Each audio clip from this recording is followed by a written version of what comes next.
Who had the lyrics though that y'all wrote to that made you say, okay, this guy's a lyricist and one of the greatest lyricists of all time for y'all? Well, you know, I always say this.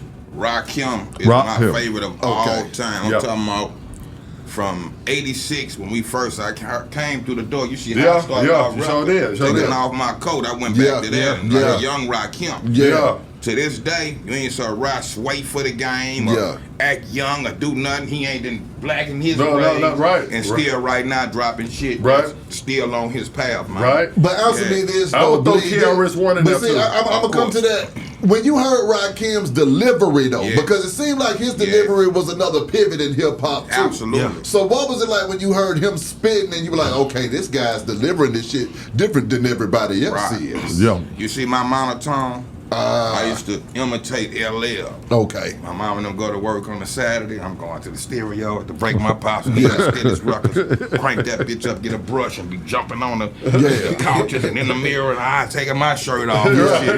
Getting the dog chain on the backyard and putting the chain on. Being imitating LL. You see what I'm saying? A guard of the game. And Rock came through like a what Sade said, a smooth operator, cool breeze. After doing that, and I used to watch Mystical always mention this, do shows, and get on stage talking like this, and come out, hey bro, say bro. He done ripped up his vocal cord because he hollering. But Rod just, he just spoke. You see what I'm saying? So I learned to speak. Like the mic amplifier. So that became, that's why I say my favorite, you know what I mean? Of all time, with that straight down the middle, no special effects, always. Who you got, Pete? I fuck with CeeLo.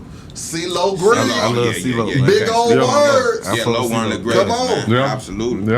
Yes, sir. Yes, indeed. But what were the bars from Low that touched you the hardest, though, Pete? Oh, shit. A lot of them soul food with that jazz.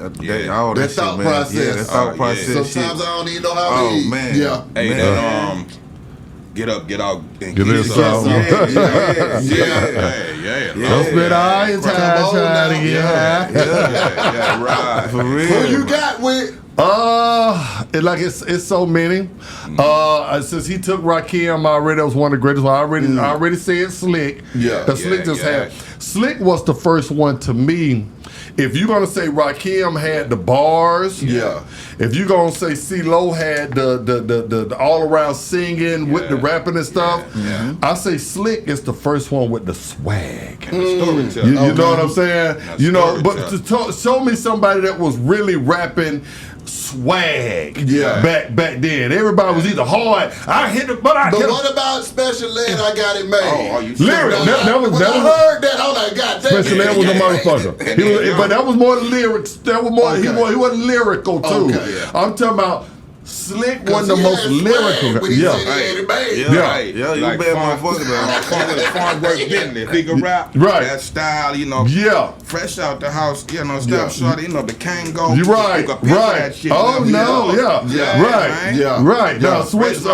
He had that swag. You get it right now.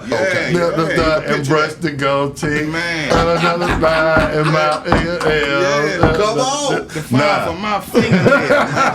He giving you his. I jumped in the tub. This oh no! I forgot the Kango. He was the first one that was just swagger to a nigga, make a nigga a player. The L was right there too. L was kind of hard though. You kind of scared of L for a minute. Knock your ass out. You know what I'm saying? But L was a player too. Now I need love and all this. Okay, that's my need love. So you talking about a player, but what about Shock Dog though? Oh, the man. That's the biggest Shock player. Dog was gorilla pimping, man. Shock Dog call her own. There was a difference between Shock Dog and Slick Rick was a player. Shock Dog was a gangster, a gorilla pimp. It's a difference between finesse pimp and a gorilla pimp. I call Shock the Mac of the rap game. The Mac of the rap game. You get backhand with Shock Dog. So you put Shock Dog in a category, but Ice-T then. Right. Okay. You get backhand. I'm learning a little. No, Slick was just a player. The player. I'm trying to think of any other players. I mean, L be on him.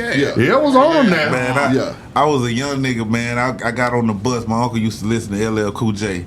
and I bust that motherfucker and I Need Love. Yeah. Man, I had all the little young girls. They thought that was my shit. Nigga, a week later, that shit came on the radio. The motherfucker was looking at my ass like they wanted to kill me. I think we all done did that though. Yeah. I don't think that one person that came up back in the day, and I hate to admit it, you know what I'm saying? I did Scarface like that. Yeah. I sit alone in my room staring at camera. I was doing that at Open Campus. That's how I got known. You know, my rap name was Roddy Rod back then. You know what I'm saying? Yeah, Roddy Rod. Yeah. And I sit alone in my room staring at candles. They thought that was like, that nigga is the shit. Hey, true life story. Man, Lee time, I'm back in the building with my bro, but me and his brother used to battle rap all the time in school. And I'm talking about every day we skip lunch. Yeah. He gonna jump in my face with that shit. It was like a fight commentator and I can't back down. Yeah. He gonna make me rap to him. But I had a cousin named Donna Mars. Donna Mars we called Panuni. He used to go to New York every summer with his family.